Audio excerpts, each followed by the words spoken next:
మరొక విషయం కూడా చెప్పాలి. ప్రతి ఇంటికి వెళ్ళినప్పుడు మరొక విషయం కూడా చెప్పాలి. 2014 ఎన్నికల ముందు మొదటి సంతకంతో వ్యవసాయ రుణాలన్నీ కూడా రద్దు చేస్తానని, పొదుపు సంఘాల రుణాలన్నీ కూడా మాఫీ చేస్తానని, బ్యాంకుల్లో తాకట్టు పెట్టిన బంగారాన్ని విడిపిస్తానని, ప్రతి ఇంటికి ఓ జాబ్ ఇవ్వకపోతే ప్రతి ఇంటికి 2,000 రూపాయల నిరుద్యోగ భృతి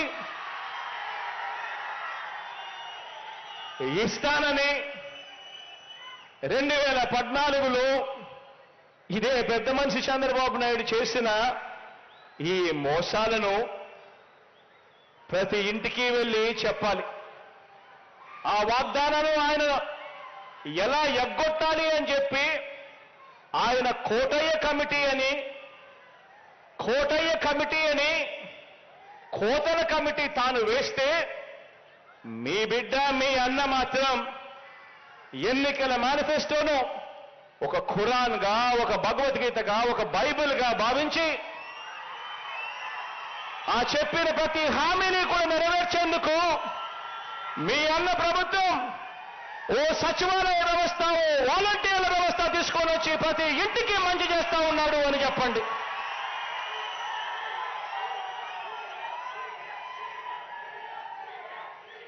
ప్రతి ఇంటికి వెళ్ళి చెప్పండి.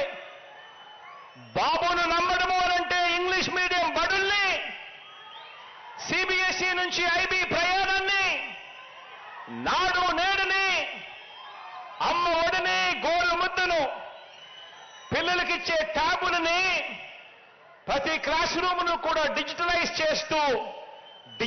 చేస్తూ ఐఎఫ్పి ప్యానెల్స్ పెడతా ఉన్నా మన స్కూళ్ళని, మన క్లాస్ రూములను వీటి అన్నింటికీ కూడా రద్దు చెబుతూ చంద్రబాబు నాయుడు గారికి ఓటేయడము అనంటే మన పిల్లల బంగారు భవిష్యత్తును మనమే తాకట్టు పెట్టడము అని చెప్పి ప్రతి ఇంటికి వెళ్ళి చెప్పండి.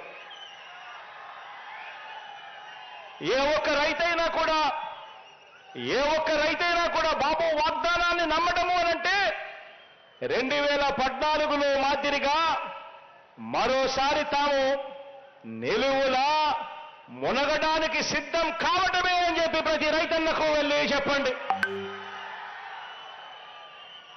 ప్రతి అక్క చెల్లెమ్మకు వెళ్ళి చెప్పండి.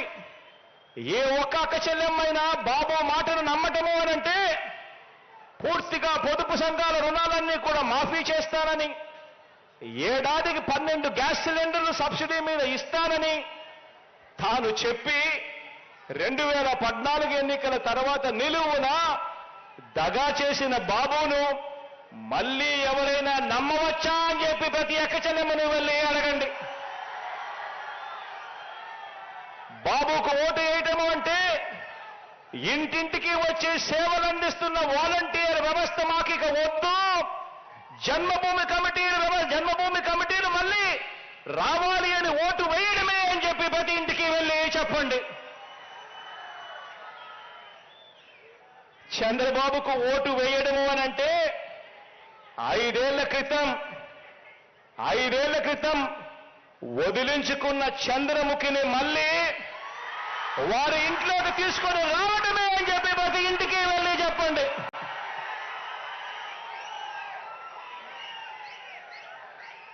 బాబుకు ఓటు వేయడము అనంటే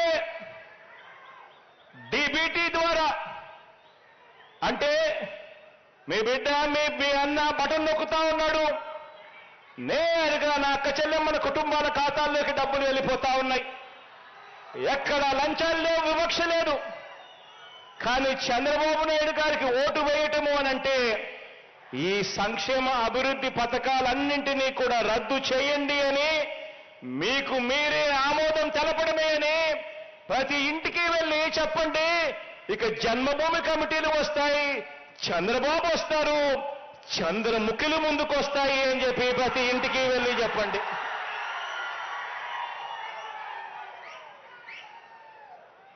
ఆ వాలంటీర్ చెల్లెమ్మలంతా కూడా కొమ్ము బిగించి ఈ పేదల వ్యతిరేకల మీద, ఈ పెత్తందారుల మీద మోసగాళ్ల మీద, ఎల్లో మీడియా అసత్య ప్రచారాల మీద యుద్ధానికి సిద్ధమే అని చెప్పి ప్రతి చెల్లెమ్మ కూడా చెప్పండి.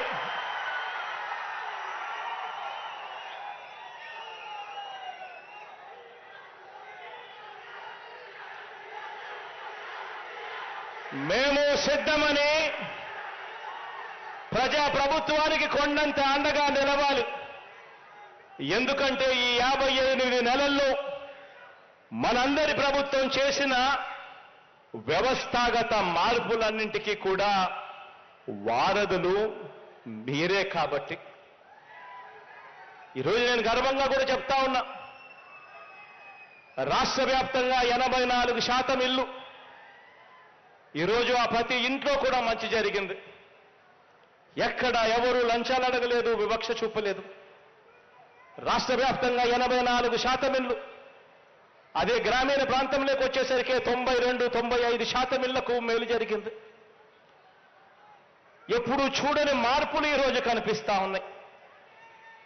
ఈ 58 నెలల్లో మీ అన్న ఈ పరిపాలన చేయగలిగాడు అనంటే, ఈ వ్యవస్థాగత మార్పులకు తీసుకురాగలిగాడు అనంటే, ఈరోజు నా సచివాలయ వ్యవస్థ దానితో పాటు అనుసంధానమైన నా చెల్లెమ్మలు, నా తమ్ముళ్ళు ఉన్న నా వాలంటీర్ వ్యవస్థ వల్లే జరిగింది అని చెప్పడానికి గర్వపడతా ఉన్నా. మరొక విషయం కూడా చెప్పాలి. మన ప్రతిపక్షం చేస్తా ఉన్న దాడి నా మీద కాదు. ఈ విషయం ప్రతి ఇంట్లోనూ వెళ్ళి చెప్పాలి. మన ప్రతిపక్షం చేస్తా ఉన్న దాడి నా మీద కాదు. ప్రతిపక్షానికి అంతా తెలుసు. కేవలం జగన్ అనే ఒక్కడే ఒక్కడు. ఈరోజు జగన్ అనే ఒకే ఒక్కడు ఒకవైపున ఉన్నాడు. మరోవైపున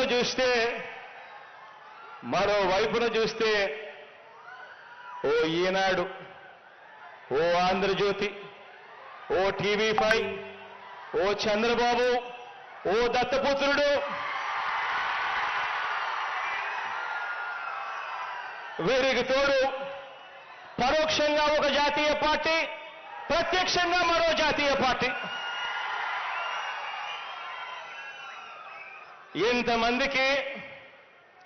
ఇంతమంది యుద్ధం చేస్తా ఉన్నది కేవలం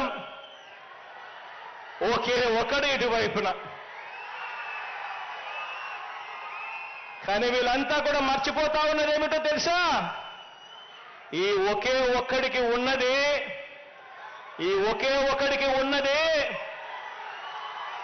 ఇంత పెద్ద సైన్యం ఉంది అని చెప్పి వీళ్ళంతా కూడా